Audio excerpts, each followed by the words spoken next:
These fighters from the Rwandan FDLR have been on the run in Congo since Rwanda's genocide in 1994. Now they've surrendered. They hold a parade in the UN camp where they now stay. They're among a minority of fighters who came out with their families before a 2nd of January deadline. Congo and the UN now say they'll attack those who are still in the bush.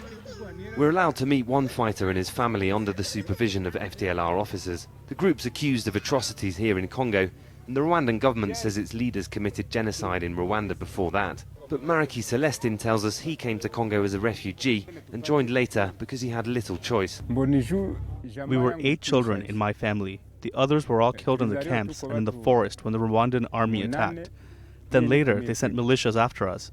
I thought, when will it stop? That's why I joined. What would you do?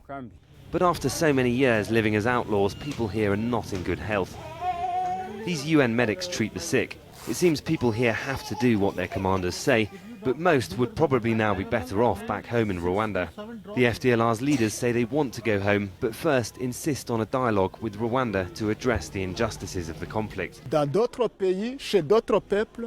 In other countries, the UN is handling conflicts through negotiations, but in this region they are not. They decide to launch attacks against innocent people. This is an injustice and is unacceptable.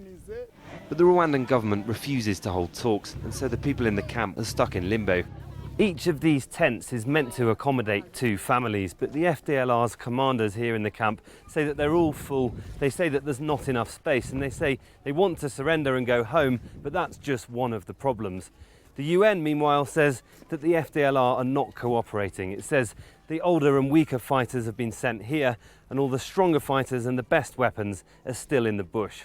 The UN's chief of demobilising armed groups in Congo told us the camp's full only because the FDLR leaders aren't allowing anyone to go home. The whole idea was that would to be followed by repatriation. However, the FDLR has made their repatriation contingent on certain political conditions that so far don't look like they're going to be realised.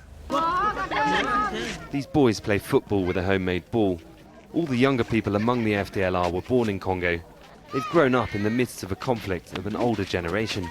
Their counterparts in the bush may soon be attacked. Here in the camp, they're safer, but they're waiting for their leaders, the politicians and diplomats to determine their future. Malcom, Webb, Al Jazeera in the Democratic Republic of Congo.